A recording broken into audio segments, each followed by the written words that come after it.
प्रेम से बोलिए सत्यनारायण भगवान की जय। आइए आज हम शुरू करते हैं श्री सत्यनारायण भगवान की व्रत की विधि एवं कथा। सामग्री एवं पूजन विधि। केले के खंबे, पंचपल्लव, कलश, पंचरत्न, चावल, कपूर, धूप, पुष्पों की माला, श्रीफल, ऋतुफल, अंगवस्त्र, निवेद, कलावा, आम के पत्ते, यज्ञोपवीत, वस्त्र, गुलाब के फूल, दीप, तुलसी दल, पान, पंचामृत, केसर, बंधनवार, चौकी। व्रत करने वाला पूर्णिमा व संक्रांति के दिन सायंकाल के समय स्नान आदि से निवृत्त होकर पूजा स्थान में आसन पर बैठकर श्रद्धा पूर्वक श्री गणेश, गौरी, वरुण, विष्णु आदि सभी देवताओं का ध्यान करके पूजन करे और संकल्प करे कि मैं सत्यनारायण स्वामी का पूजन तथा कथा श्रवण सदैव करूंगा। पुष्प हाथ में लेकर सत्यनारायण का ध्यान करें। यज्ञोपवीत, पुष्प, धूप, निवेद आदि अर्पित कर स्तुति करें। हे भगवान, मैंने श्रद्धा पूर्वक फल, जल आदि सब सामग्री आपको अर्पण की है, इसे स्वीकार कीजिए। मेरा आपको बार बार नमस्कार है। इसके बाद सत्यनारायण जी की कथा पढ़े अथवा श्रवण करें। श्री सत्यनारायण भगवान की कथा। प्रथम अध्याय। व्यास जी ने कहा, एक समय नैमिषारण्य तीर्थ में शौनक आदि 88,000 ऋषियों ने पूर्णवेता श्री सूत जी से पूछा, हे सूत जी, इस कलयुग में वेद विद्या रहित मनुष्यों को प्रभु भक्ति किस प्रकार मिलेगी तथा उनका उद्धार कैसे होगा? हे मुनि श्रेष्ठ, कोई ऐसा व्रत अथवा तप कहिए जिसके करने से थोड़े ही समय में पुण्य प्राप्त हो तथा मन वांछित फल भी मिले। ऐसी कथा सुनने की हमारी प्रबल इच्छा है। सर्वशास्त्र ज्ञाता श्री सूत जी ने कहा, हे वैष्णवों में पूज्य, आप सबने प्राणियों के हित की बात पूछी है। अब मैं उस श्रेष्ठ व्रत को आप लोगों से कहूंगा जिसे नारद जी ने श्री लक्ष्मी नारायण भगवान से पूछा था और श्री लक्ष्मीपति ने मुनि श्रेष्ठ नारद जी को बताया था। यह कथा ध्यान से सुने। मुनिनाथ सुनो ये सत्य कथा, सब कलाही होए महासुखदाई। ताप हरे भव दूर करे, सब काज करे सुख की अधिकाई। अति संकट में दुख दूर करे, सब ठौर कुठोर में होत सहाय। प्रभु नाम चरित गुणगान किए, बिन कैसे महाकाली पाप नसाई। एक समय योगीराज नारद दूसरों के हित की इच्छा से सभी लोकों में घूमते हुए मृत्यु लोक में आ पहुंचे। यहाँ अनेक योनियों में जन्मे प्राय सभी मनुष्यों को अपने कर्मों के अनुसार अनेक दुखों से पीड़ित देखकर उन्होंने विचार किया कि किस यत्न के करने से निश्चय ही प्राणियों के दुखों का नाश हो सके। ऐसा मन में विचारक श्री नारद विष्णु लोक गए। वहां श्वेत वर्ण और 4 भुजाओं वाले देवों के ईश भगवान नारायण को, जिनके हाथों में शंख, चक्र और गदा थे तथा वर्णमाला पहने हुए थे, देखकर स्तुति करने लगे। नारद जी ने कहा, हे भगवान, आप अत्यंत शक्ति से संपन्न हैं। मन तथा वाणी भी आपको नहीं पा सकती। आपका आदि मध्य अंत भी नहीं है। आप निर्गुण स्वरूप सृष्टि के कारण भक्तों के दुखों को नष्ट करने वाले हो। आपको मेरा नमस्कार है। नारद जी से इस प्रकार की स्तुति सुनकर विष्णु भगवान बोले, हे मुनि श्रेष्ठ, आपके मन में क्या है? आपका किस काम के लिए यहाँ आगमन हुआ है? निसंकोच कहें। तब नारद मुनि ने कहा, मृत्यु लोक में सब मनुष्य जो अनेक योनियों में पैदा हुए हैं, अपने अपने कर्मों द्वारा अनेक प्रकार के दुखों से दुखी हो रहे हैं। हे नाथ, यदि आप मुझ पर दया रखते हैं तो बताइए कि उन मनुष्यों के सब दुख थोड़े से ही प्रयत्न से कैसे दूर हो सकते हैं। श्री विष्णु भगवान ने कहा, हे नारद, मनुष्यों की भलाई के लिए तुमने ये बहुत अच्छा प्रश्न किया है। जिस व्रत के करने से मनुष्य मोह से छूट जाता है, वह व्रत मैं तुमसे कहता हूँ, सुनो। बहुत पुण्य देने वाला, स्वर्ग तथा मृत्यु लोक दोनों में दुर्लभ एक उत्तम व्रत है, जो आज मैं प्रेम वश होकर तुमसे कहता हूँ। श्री सत्यनारायण भगवान का यह व्रत विधि विधान पूर्वक संपन्न करके मनुष्य इस धरती पर सुख भोग कर मरने पर मोक्ष को प्राप्त होता है। विष्णु भगवान के वचन सुनकर नारद मुनि बोले, हे भगवान, उस व्रत का फल क्या है? क्या विधान है, इससे पूर्व किसने ये व्रत किया है और किस दिन ये व्रत करना चाहिए, कृपया मुझे विस्तार से बताएं। श्री विष्णु भगवान ने कहा, हे नारद, दुख शोक आदि दूर करने वाला यह व्रत सब स्थानों पर विजयी करने वाला है। भक्ति और श्रद्धा के साथ किसी भी दिन मनुष्य श्री सत्यनारायण भगवान की संध्या के समय ब्राह्मणों और बंधुओं के साथ धर्मपरायण होकर पूजा करे। भक्ति भाव से निवेद, केले का फल, शहद, घी, शक्कर अथवा गुड़, दूध और गेहूं का आटा सवाए लेवे। गेहूं के अभाव में साठी का चूरन भी ले सकते हैं। इन सबको भक्ति भाव से भगवान को अर्पण करे। बंधु बांधवों सहित ब्राह्मणों को भोजन कराए। इसके पश्चात स्वयं भोजन करे। रात्रि में नाम संकीर्तन आदि का आयोजन कर श्री सत्यनारायण भगवान का स्मरण करता हुआ समय व्यतीत करे। इस तरह जो मनुष्य व्रत करेंगे उनका मनोरथ निश्चय ही पूर्ण होगा। हे भक्तराज, तुमसे तो विकराल कलिकाल के कर्म छिपे नहीं हैं। खान पान और आचार विचार को चाहते हुए भी पवित्रता ना रख पाने के कारण, क्योंकि जीव मेरा नाम स्मरण करके ही अपना लोक परलोक संवार सकेंगे, इसलिए विशेष रूप से कालिकाल में मृत्यु लोक में यही एक लघु और आसान उपाय है, जिससे अल्प समय और अल्प धन में प्रत्येक जीव को महान पुण्य प्राप्त हो सकता है। द्वितीय अध्याय। सूत जी ने कहा, हे ऋषियों, जिन्होंने पहले समय में इस व्रत को किया है उनका इतिहास कहता हूँ, आप सब ध्यान से सुने। सुंदर काशीपुर नगरी में एक अत्यंत निर्धन ब्राह्मण रहता था। वह ब्राह्मण भूख और प्यास से बेचैन होकर नित्य पृथ्वी पर घूमता था। ब्राह्मणों से प्रेम करने वाले श्री विष्णु भगवान ने ब्राह्मण को दुखी देखकर एक दिन बूढ़े ब्राह्मण का रूप धारण कर निर्धन ब्राह्मण के पास जाकर आदर के साथ पूछा, हे विप्र, तुम नित्य ही दुखी होकर पृथ्वी पर क्यों घूमते हो? हे श्रेष्ठ ब्राह्मण, यह सब मुझसे कहो, मैं सुनना चाहता हूँ। दरिद्र ब्राह्मण ने कहा, मैं निर्धन ब्राह्मण हूँ, भिक्षा के लिए पृथ्वी पर फिरता हूँ। हे भगवान, यदि आप इससे छुटकारा पाने का कोई उपाय जानते हो तो कृपा कर मुझे बताएं, मैं आपकी शरण हूँ। वृद्ध ब्राह्मण का रूप धारण किए हुए श्री विष्णु भगवान ने कहा, हे ब्राह्मण, श्री सत्यनारायण भगवान मन वांछित फल देने वाले हैं, इसलिए तुम उनका पूजन करो, जिसके करने से मनुष्य सब दुखों से मुक्त हो जाता है। इसी के साथ दरिद्र ब्राह्मण को व्रत का सारा विधान बतलाकर बूढ़े ब्राह्मण का रूप धारण करने वाले श्री सत्यनारायण भगवान अंतर्ध्यान हो गए। जिस व्रत को वृद्ध ब्राह्मण ने बतलाया है, मैं उसको अवश्य करूंगा, यह निश्चय कर वह दरिद्र ब्राह्मण घर चला गया। परंतु उस रात्रि उस दरिद्र ब्राह्मण को नींद नहीं आई। अगले दिन वह जल्दी उठा और श्री सत्यनारायण भगवान का व्रत करने का निश्चय कर भिक्षा मांगने के लिए चल दिया। उस दिन उसको भिक्षा में बहुत धन मिला, जिससे उसने पूजा का सब सामान खरीदा और घर आकर अपने बंधु बांधवों के साथ भगवान श्री सत्यनारायण का व्रत किया। इसके करने से वह दरिद्र ब्राह्मण सब दुखों से छूटकर अनेक प्रकार की संपत्तियों से युक्त हो गया। उस समय से वह विप्र हर मास व्रत करने लगा। सत्यनारायण भगवान के व्रत को जो शास्त्र विधि के अनुसार श्रद्धा पूर्वक करेगा, वह सब पापों से छूटकर मोक्ष को प्राप्त होगा। आगे जो मनुष्य पृथ्वी पर श्री सत्यनारायण भगवान का व्रत करेगा, वह सब दुखों से छूट जाएगा। इस तरह नारद जी से सत्यनारायण भगवान का कहा हुआ यह व्रत मैंने तुमसे कहा। हे विप्रो, अब आप और क्या सुनना चाहते हैं, मुझे बताएं। ऋषियों ने कहा, हे मुनीश्वर, संसार में इस विप्र से सुनकर किस किस ने इस व्रत को किया है, हम सब सुनना चाहते हैं। इसके लिए हमारे मन में श्रद्धा है।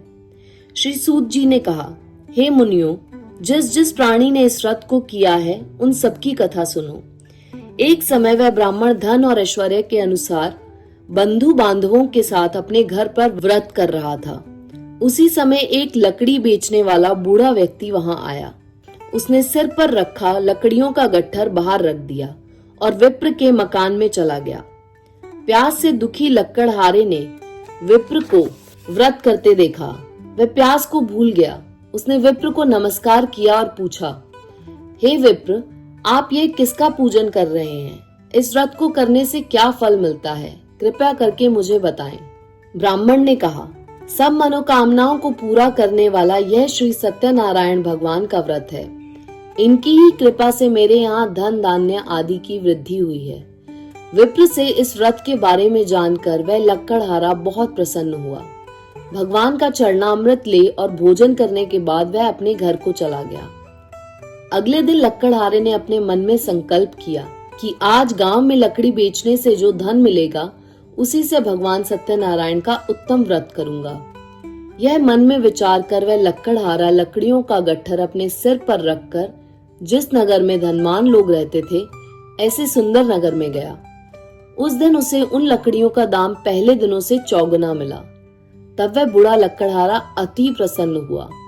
पके केले, शक्कर, शहद, घी, दूध, दही और गेहूं का चूरन इत्यादि श्री सत्यनारायण भगवान के व्रत की सभी सामग्री लेकर अपने घर आ गया।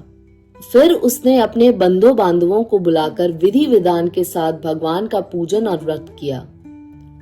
उस व्रत के प्रभाव से वह बूढ़ा लक्कड़हारा धन, पुत्र आदि से युक्त हुआ और संसार के समस्त सुख भोग कर बैकुंठ चला गया। तृतीय अध्याय।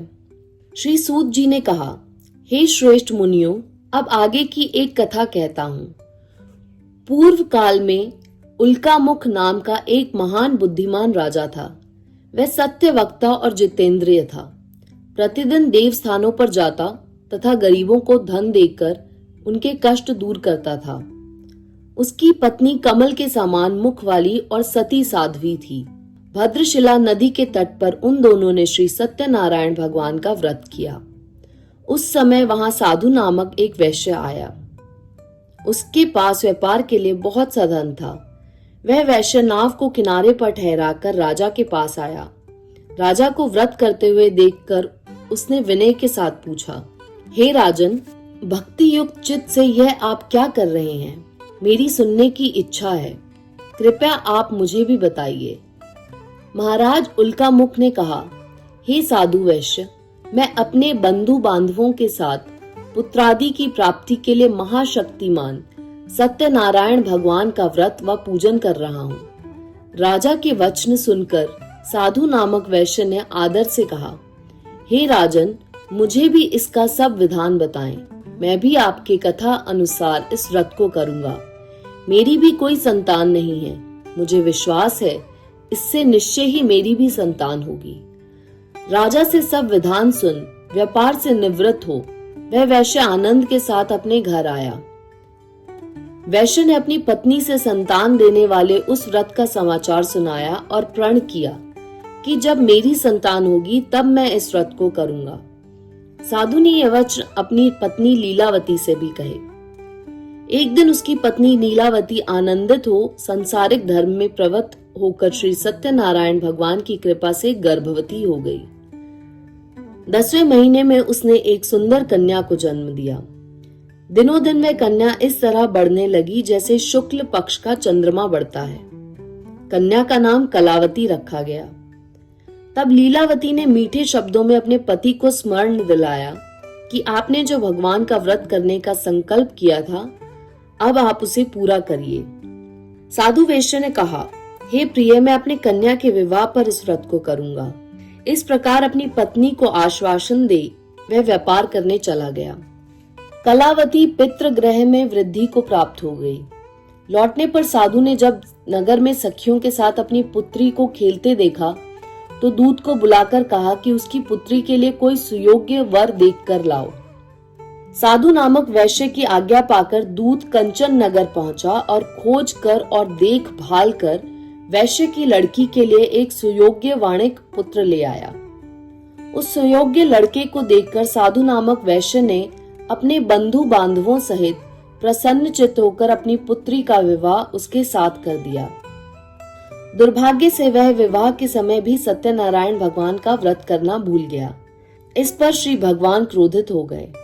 उन्होंने वैश्य को श्राप दिया कि तुम्हें दारुण दुख प्राप्त होगा। अपने कार्य में कुशल साधु नामक वैश्य अपने जामाता सहित नावों को लेकर व्यापार करने के लिए समुद्र के समीप स्थित रत्नसारपुर नगर में गया। दोनों ससुर जमाई चंद्रकेतु राजा के उस नगर में व्यापार करने लगे। एक दिन भगवान सत्यनारायण की माया से प्रेरित एक चोर राजा का धन चुराकर भागा जा रहा था। राजा के दूतों को अपने पीछे वेग से आते देखकर चोर ने घबराकर राजा के धन को वही नाव में चुपचाप रख दिया जहां वह ससुर जमाई ठहरे हुए थे और भाग गया। जब दूतों ने उस साधु वैश्य के पास राजा के धन को देखा तो ससुर जामाता दोनों को बांध कर ले गए और राजा के समीप जाकर बोले, हम ये 2 चोर पकड़कर लाए हैं, देखकर आज्ञा दें। तब राजा ने बिना उनकी बात सुने ही उन्हें कारागार में डालने की आज्ञा दे दी। इस प्रकार राजा की आज्ञा से उनको कठिन कारावास में डाल दिया गया तथा उनका धन भी छीन लिया गया। सत्यनारायण भगवान के श्राप के कारण साधु वैश्य की पत्नी लीलावती व पुत्री कलावती भी घर पर बहुत दुखी हुई। उनके घर में रखा धन चोर चुरा कर ले गए।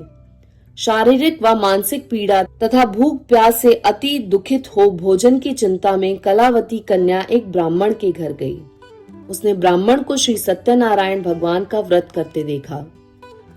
उसने कथा सुनी तथा प्रसाद ग्रहण कर रात को घर आई। माता ने कलावती से पूछा, हे पुत्री, तू अब तक कहाँ रही व तेरे मन में क्या है? कलावती बोली, हे माता, मैंने एक ब्राह्मण के घर श्री सत्यनारायण भगवान का व्रत होते देखा है। कन्या के वचन सुनकर लीलावती ने सत्यनारायण भगवान के पूजन की तैयारी की। उसने परिवार और बंधुओं सहित श्री सत्यनारायण भगवान का पूजन व व्रत किया और वर मांगा कि मेरे पति और दामाद शीघ्र ही घर लौट आएं। साथ ही प्रार्थना करी कि हम सबका अपराध क्षमा करो। श्री सत्यनारायण भगवान इस व्रत से संतुष्ट हो गए। उन्होंने राजा चंद्रकेतु को स्वप्न में दर्शन देकर कहा, हे राजन, जिन दोनों वैश्यों को तुमने बंदी बना रखा है वे निर्दोष है।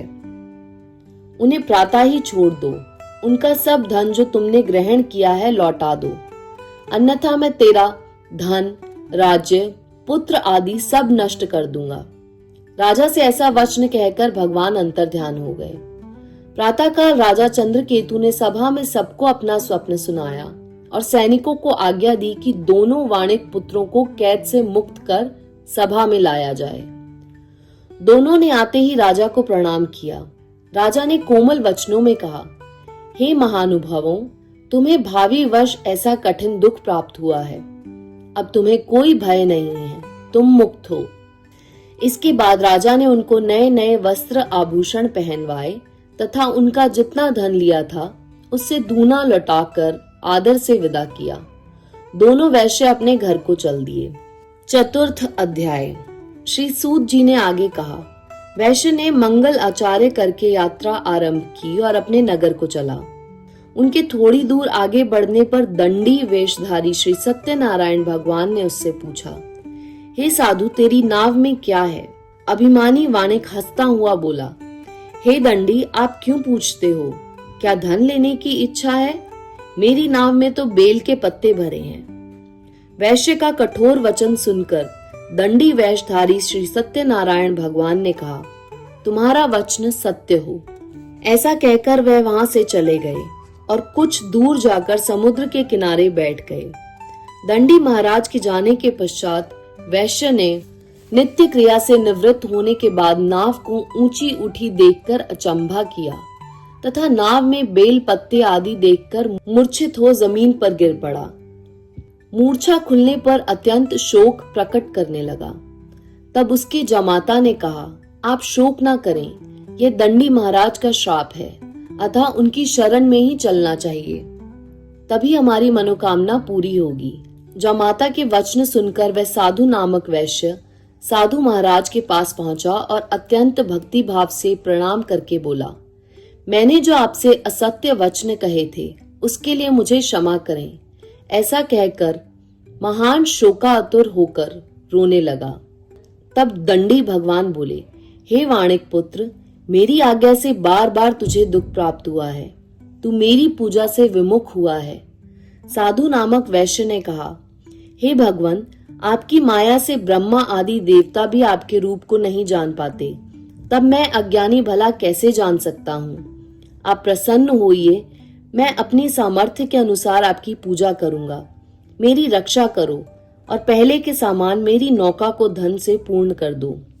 उसके भक्ति युक्त वचन सुनकर श्री सत्यनारायण भगवान प्रसन्न हो गए और उसकी इच्छा अनुसार वर देकर अंतर्ध्यान हो गए। तब शव सुर व जमाता दोनों ने नाव पर आकर देखा कि नाव धन से परिपूर्ण है। फिर वह भगवान सत्यनारायण का पूजन कर साथियों सहित अपने नगर को चला। जब वह अपने नगर के निकट पहुंचा तब उसने एक दूत को अपने घर भेज दिया। दूत ने साधु नामक वैश्य के घर जाकर उसकी पत्नी को नमस्कार किया और कहा, आपके पति आपके दामाद सहित इस नगर के समीप आ गए हैं। लीलावती और उनकी कन्या कलावती उस समय भगवान का पूजन कर रही थी। दूत का वचन सुनकर साधु की पत्नी ने बड़े हर्ष के साथ सत्यदेव का पूजन पूर्ण किया और अपनी पुत्री से कहा, मैं अपने पति के दर्शन को जाती हूँ, तू कार्य पूर्ण कर शीघ्र आ जाना।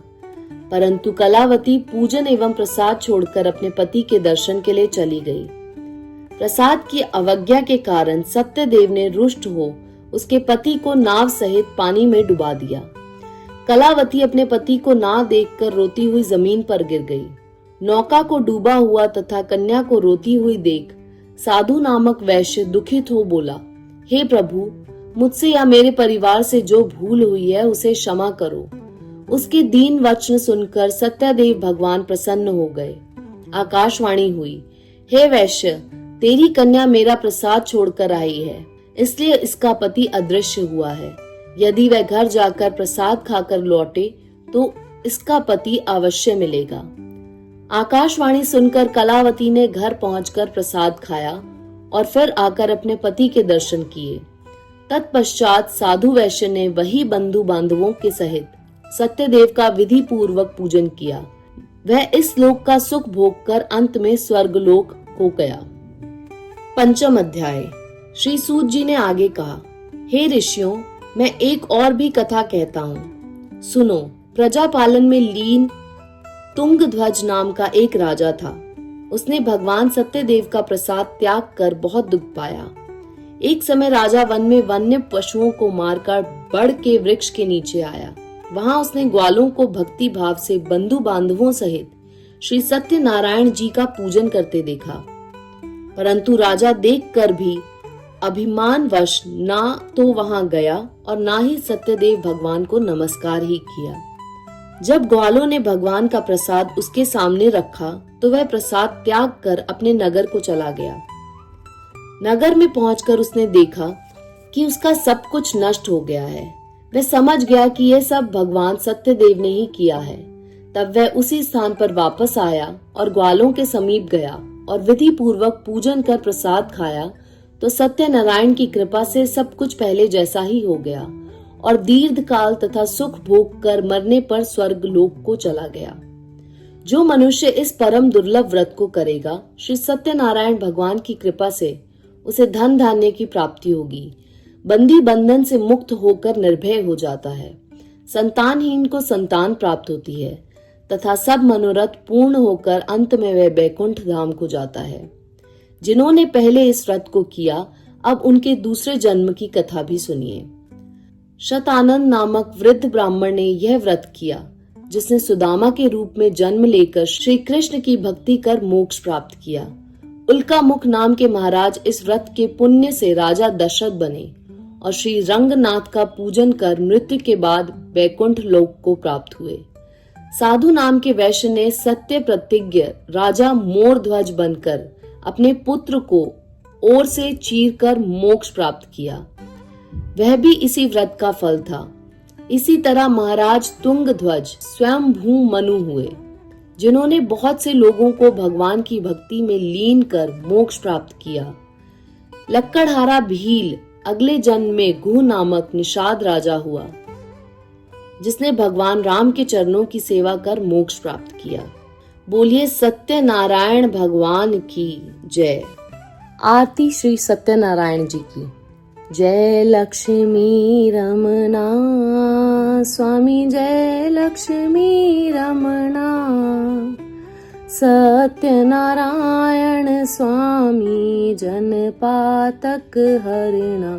ओम जय लक्ष्मी रमना। रत्न जड़ित सिंहासन अद्भुत छवि राजे, नारद करत निराजन घंटा ध्वनि बाजे, ओम जय लक्ष्मी रमना। प्रगट भये कलि कारण द्विज को दर्श दियो, बूढ़ो ब्राह्मण बन कर कंचन महल कियो, ओम जय लक्ष्मी रमना। दुर्बल भील कठारो इन पर कृपा करी, चंद्रचूड़िक राजा जिनकी विपत्ति हरी, ओम जय लक्ष्मी रमना। वैश्य मनोरथ पायो श्रद्धा तज दीनी, सो फल भोग्य प्रभु जी फिर स्तुति किनी, ओम जय लक्ष्मी रमना। भाव भक्ति के कारण छिन छिन रूप धरो, श्रद्धा धारण कीनी तिनको काज सरो, ओम जय लक्ष्मी रमना।